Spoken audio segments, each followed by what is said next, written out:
आप सभी का मैं हूं आपके साथ शांतनु त्रिपाठी। बुलेटिन की शुरुआत करते हैं बड़ी खबर के साथ। हाथरस में सत्संग जिस तरह से हुआ और उसमें भगदड़ हुई वो घटना आपको याद होगी। बड़ी खबर इस बीच सामने आ रही है 121 लोगों की इस मौत के मामले पर अब बीएसपी सुप्रीमो मायावती ने सरकार पर सवाल खड़े कर दिए हैं। आरोपी सूरजपाल को लेकर मायावती ने कई सवाल खड़े किए हैं। देखिए 121 लोगों की मौत हुई थी और इस पर आरोपियों को संरक्षण दे रही है सरकार। मायावती ने आरोप सरकार पर लगाया है।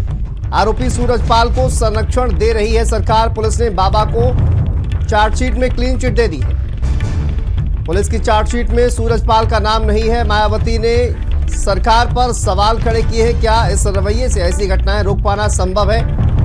और दूसरे सेवादारों को आरोपी बनाकर मामले में लीपापोती की गई है। मायावती ने सरकार की आलोचना करते हुए कई सवाल खड़े किए।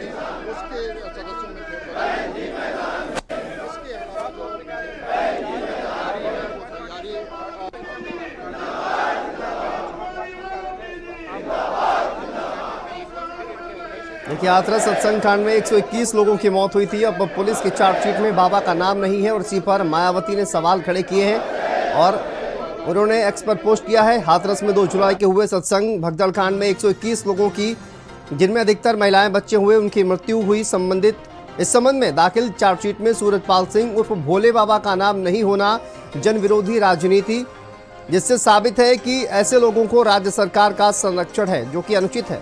मायावती इस पर सवाल खड़े कर रही हैं। सिकंदर राव की इस घटना को लेकर देखिए 2300 पेज की चार्जशीट में 11 सेवादारों को आरोपी बनाया गया है, लेकिन बाबा सूरजपाल के बारे में सरकार के द्वारा पहले की तरह ही चुप्पी क्या उचित है? ऐसे सरकारी रवैये से ऐसी घटनाओं को क्या आगे रोक पाना संभव होगा? आमजन चिंतित हैं। मायावती सवाल खड़े करती हुई हाथरस सत्संग मामले पर। चलिए इसी पर बात करेंगे। हमारे सहयोगी सीमाब नकवी हमारे साथ जुड़ गए हैं। सीमाब, हाथरस में जिस तरह से घटना हुई है, अब चार्जशीट में बाबा सूरजपाल का नाम नहीं है, इस पर मायावती सवाल खड़े कर रही है। क्या कुछ अपडेट इस पूरे मामले पर?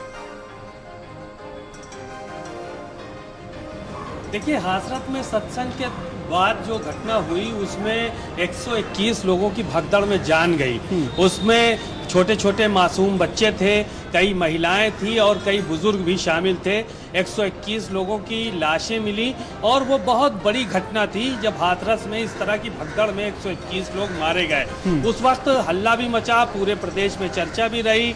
उस पर राजनीतिक दलों ने सख्त कार्रवाई के लिए बात भी उठाई और हर व्यक्ति सख्त कार्रवाई की बात कर रहा था। कई लोगों ने भोले बाबा पर भी, सूरजपाल उर्फ भोले बाबा पर भी सवाल उठाए कि सत्संग के दौरान बिना परमिशन इतनी भीड़ कैसे आ गई, और बहुत सारी चीज़ें हुई। बहरहाल अब जब चार्जशीट का मामला आ रहा है, चार्जशीट लग रही है, तो सेवादारों के खिलाफ चार्जशीट लगाई जा रही है। उसमें बाबा सूरजपाल उर्फ भोले बाबा का नाम नहीं है। इसलिए मायावती ने आज ट्वीट करके एक तमाम आरोप लगाए हैं और उत्तर प्रदेश सरकार को घेरने का काम किया है। उन्होंने साफ तौर पर कहा है कि अगर पुलिस का ये रवैया उत्तर प्रदेश में है तो क्या इस तरह की घटनाओं को रोका जा सकता है? उन्होंने इस बात का सवाल खड़ा किया। साथ ही साथ सूरजपाल को क्लीन चिट मिले जाने पर भी उन्होंने सवाल खड़े किए और साथ ही साथ इस बात का भी जिक्र किया कि उत्तर प्रदेश की सरकार कहीं ना कहीं सूरज नारायण को और उर्फ भोले बाबा को बचाने का काम कर रही है, संरक्षित करने का काम कर रही है, संरक्षण देने का काम कर रही है। तो मायावती ने एक बड़े सवाल खड़े किए हैं। आज मुख्यमंत्री योगी आदित्यनाथ पर उन्होंने सीधे तौर पर निशाना साधा है। ट्वीट करके ये सब बातें उन्होंने कही हैं।